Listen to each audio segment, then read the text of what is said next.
Assalamualaikum warahmatullahi wabarakatuh. Halo semuanya, perkenalkan saya Azara Zaki Asni.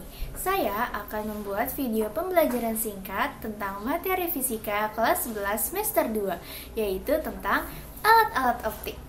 Tapi sebelum masuk materinya, jangan lupa like, comment, and subscribe ya. Tunggu. Selain itu, kita juga jangan lupa berdoa biar ilmunya bisa masuk ke otak kita dan bisa bermanfaat untuk kita semua. Baca doa dulu ya. Bismillahirrahmanirrahim.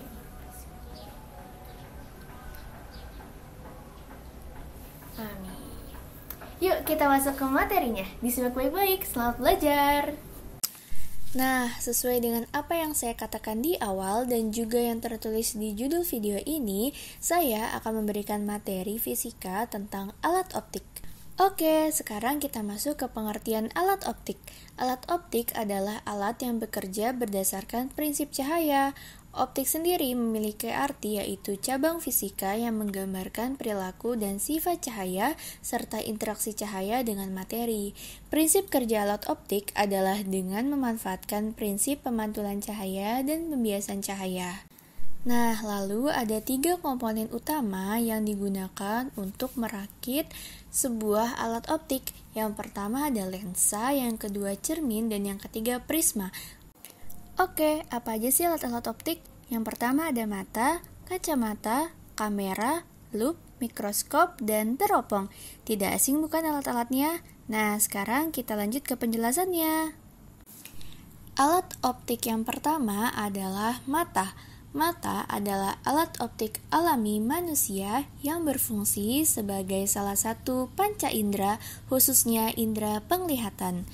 Mata menggunakan lensa mata atau lensa kristalin, tapi mata juga terdiri dari berbagai bagian-bagian yang berbeda dengan fungsinya masing-masing.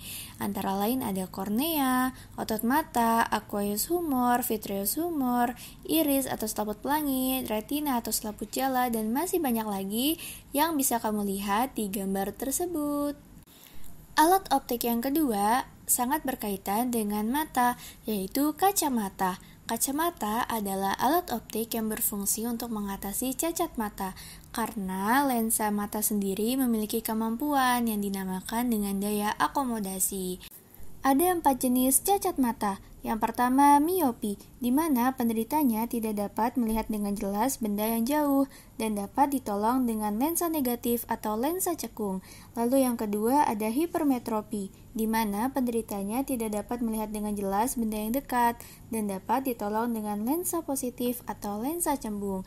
Lalu yang ketiga ada presbiopi, yaitu penderita yang tidak dapat melihat dengan jelas benda yang letaknya jauh maupun dekat dan dapat ditolong dengan lensa rangkap atau lensa cembung dan lensa cekung. Dan yang terakhir ada astigmatisme, yaitu cacat mata di mana kelengkungan lensa mata tidak merata dan dapat dibantu dengan kacamata berlensa silinder. Kita lanjut ke alat optik yang ketiga, yaitu loop atau kaca pembesar. Alat optik satu ini terdiri dari sebuah lensa cembung yang digunakan untuk melihat benda-benda kecil agar nampak lebih besar dan jelas, sehingga diperoleh bayangan yang bersifat maya, tegak, dan diperbesar. Nah, loop ini memiliki 2 perbesaran, dengan mata yang berakomodasi dan mata tak berakomodasi atau berakomodasi minimum. Rumusnya seperti yang kalian lihat di video ini. Selanjutnya, alat optik yang keempat ada kamera. Kamera adalah alat optik untuk menghasilkan bayangan fotografi pada film negatif, serta untuk mengabadikan momen atau peristiwa yang terjadi pada kehidupan kita. Sifat bayangan yang dihasilkan pun antara lain nyata, diperkecil, dan terbalik. Lalu, kamera memiliki bagian-bagian yang fungsinya sama persis dengan bagian mata.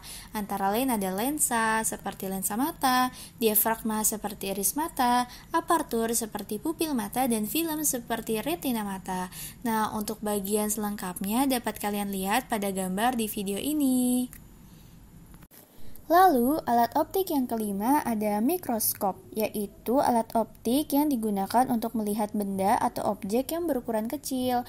Lensa yang digunakan adalah lensa cembung dan terdiri dari 2 lensa, yaitu lensa objektif dan lensa okuler.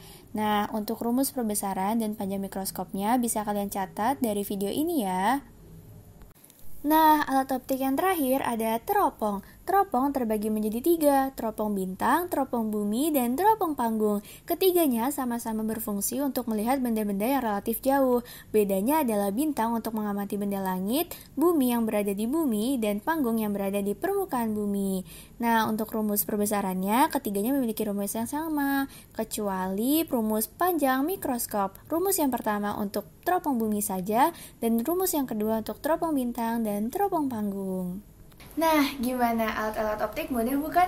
Semoga ilmu yang saya sampaikan dapat bermanfaat ya. Teruslah belajar dan jangan sampai merasa puas akan ilmu yang didapat. Sekian dari saya, selamat belajar lagi. Assalamualaikum warahmatullahi wabarakatuh. Terima kasih semuanya.